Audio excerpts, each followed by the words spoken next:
Assalamualaikum warahmatullahi wabarakatuh. Perkenalkan, nama saya Riana Zara Putri. Saya dari Prodi Pendidikan Bahasa Inggris dengan NIM 188200522. Di sini saya akan menjelaskan tentang 7 jenis sistem pakar.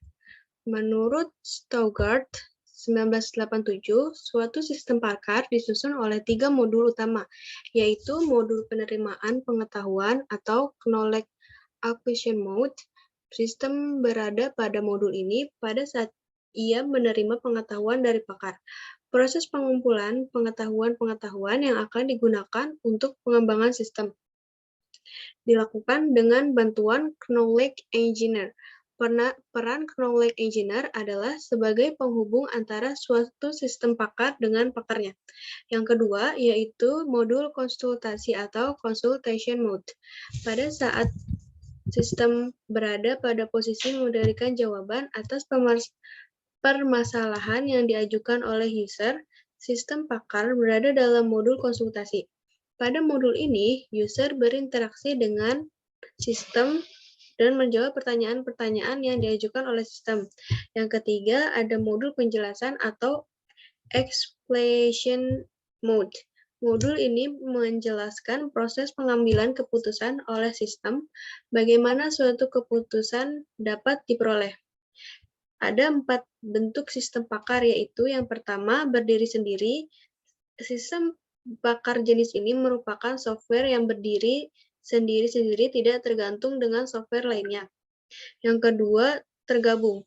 Sistem pakar jenis ini merupakan bagian program yang terkandung dalam suatu algoritma atau konvensional, atau merupakan program di mana dalamnya memanggil algoritma subtrain lain atau konvensional. Yang ketiga, menghubungkan ke software lain. Bentuk ini biasanya merupakan sistem pakar yang menghubungkan ke suatu paket program tertentu, misalnya DBMS. Yang keempat, sistem mengabdi. Sistem pakar merupakan bagian dari komputer khusus yang dihubungkan dengan suatu fungsi tertentu.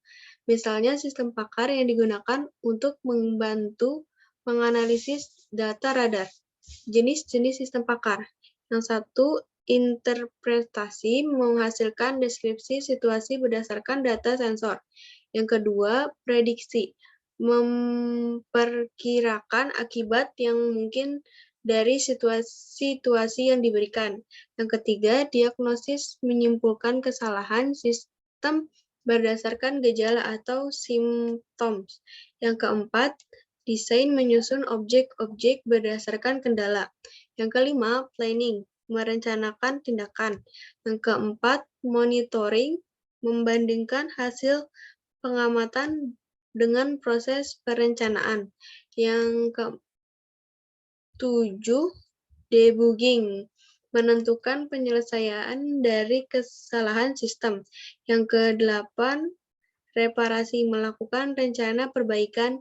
Yang kesembilan, instruction, diagnosis, debugging, dan reparasi kelakuan pelajar. Yang ke-10, kontrol, diagnosis, debugging, dan reparasi kelakuan sistem. Sekian presentasi dari saya, kurang dan lebihnya mohon maaf. Wassalamualaikum warahmatullahi wabarakatuh.